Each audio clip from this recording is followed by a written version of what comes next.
subscribe. Don't forget to comment. I'd love to read from you. Thank you. Hi guys, you're welcome to our sister channel where we teach you to look within to unleash your potentials. In this video, I'm going to be talking to my constituency, the teachers. Remember that in the last video, we talked about mistakes we make and ways to solve them. We'll be doing the concluding part today. So I'm giving you some more tips on how to be a more effective and efficient teacher. Tip number 1. Teach in a multisensory way. The multisensory way of teaching engages more than one sense at a time.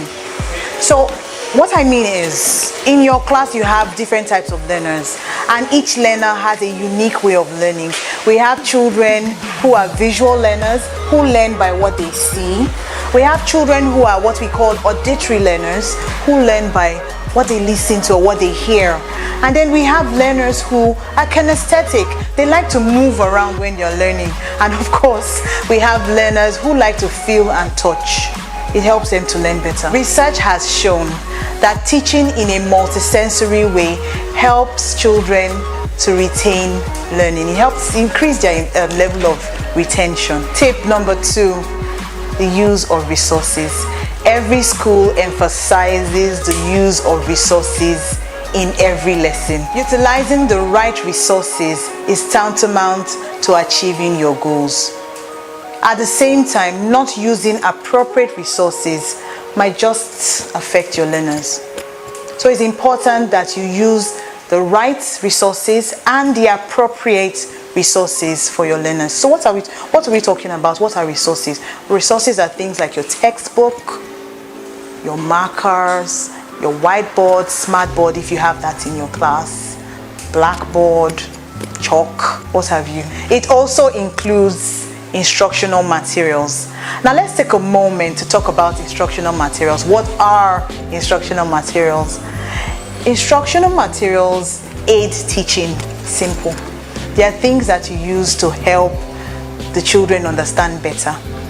Okay? It can be software, it can be hardware.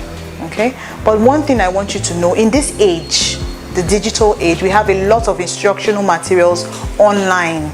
If you go online, you can find many per topic. So if you're teaching addition today, if you go online, there are so many things that you can get that will help your learners learn better. But at the same time, if you do not have access to the internet, you can still make use of materials around you. Don't forget that instructional materials can also be concrete. Okay? So for instance, you want to teach addition. You can add the number of boys to the number of girls in your class. That is addition. So you don't need to go elsewhere looking for instructional materials. Most of your instructional materials are in the class. So like I said earlier, if you don't have access to the internet, you can use concrete materials around you. But the most important thing is to ensure that you use the appropriate resource material for the class that you are teaching. Now, don't forget to make sure that the instructional materials you're using are appropriate for the class that you're teaching. Otherwise, you get your children more confused than they were before the lesson. Tip number 3, introduce new concepts and ideas in an interesting way. Now, teachers, every child loves or likes to learn mathematics in a warm and friendly class. We have established that already. So if you want to introduce a concept, come in with a wow factor. Come in with something that would immediately catch the attention of the children. Now, once you do that, from the beginning, all your learners would be happy and they'll be willing to follow you from the beginning all the way to the end with their undivided attention. You can do this by gamifying your lessons. There are a lot of games out there, digital games that you can play for children and to help them. And if you have not gotten to that point yet, what are you waiting for? You better join the train, otherwise you'll be left behind. Tip number 4, go the extra mile. I believe the school of thought that says the reward of every good teacher is in heaven. Now, your worth can never be given to you in financial terms.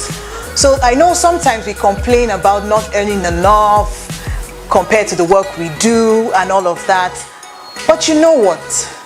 Being a teacher is something that has to do with your passion.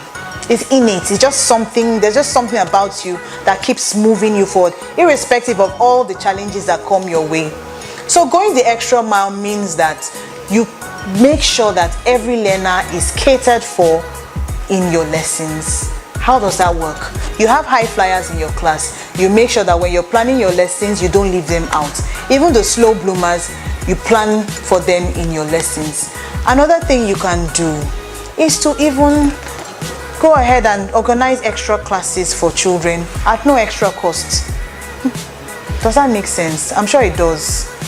For a teacher who is passionate about the progress of his or her pupils, you will make sure that you organize such classes if possible to move your children from point A to point B. Be disciplined. A good mathematician or a good teacher is disciplined. What do I mean by that? You must be firm.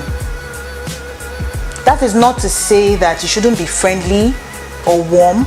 Your classes should have all of that, but you must be firm. There must be a line. Your children must know that, oh, my teacher doesn't like this. My teacher likes this. My teacher, you know, there should be this guide around the children. There should be this wall so that the children don't take you for granted and just feel that they can make noise in class, they can get away with not doing their homework and all that. So it is important for you to show the children or let them know your boundaries. And as you do this, make sure that you do it with love. If you do it with love, you won't have issues. You don't even have to shout. The children will ensure that things are done. Have you noticed that sometimes parents say, teacher, Mr. So-so-so, Mrs. So-so-so, my child only listens to what you say. Have you heard that line before? I have. Some parents tell me that they only listen, my child only listens to what you say, simply because they see you as somebody who they can look up to. So it is important that you set your boundaries. They would know and they will follow your boundaries. Okay? Very important. I'm down to my final tip. Tip number 6, your teaching method. I'll ask you a quick question. Are you an old school teacher? Do you still believe in preparing children, teaching children the way you were taught many years ago? If you're still in that bubble, please, you need to move on. You need to move ahead. The world has moved on from where you are to where it is right now. We're in the digital age where we have children who think digitally. Have you seen little children operating Android phones? Have you seen children working on computers? In this day and age, we have children who think faster than we do. So it's important that we keep up with times. Otherwise, the time will move ahead and will be left behind. So let me say this again. If you are still in the old school realm, it is time to begin to rejuvenate. It is time to begin to move forward. As a teacher of mathematics, you have the power to influence your children positively or negatively. I want to ask a few questions just before I wrap up this video. I'm talking to every teacher out there. How have you impacted on the learners that have passed through you over the years? How are you impacting on the ones you're teaching right now? And what is your plan for the future? I'd like you to ponder on all these points as you move on with the teaching profession. Remember that to be a teacher, you must be passionate. You must be ready to sacrifice all. You must be ready to put in everything that you have got. It's not an easy job. Molding lives, I say it all the time. The teaching profession is the best in the world, and I stand to be corrected. We mold lives. We impact lives. Children mimic us. They want to be like us. Let's be a model, great model for the children who look up to us for guidance. Dear teachers, let's get it right. Thank you so much for joining me in today's episode, in today's teaching. I'm sure you enjoyed yourself. I did. I learned a lot. I'm sure you did too. Join me next time. See you.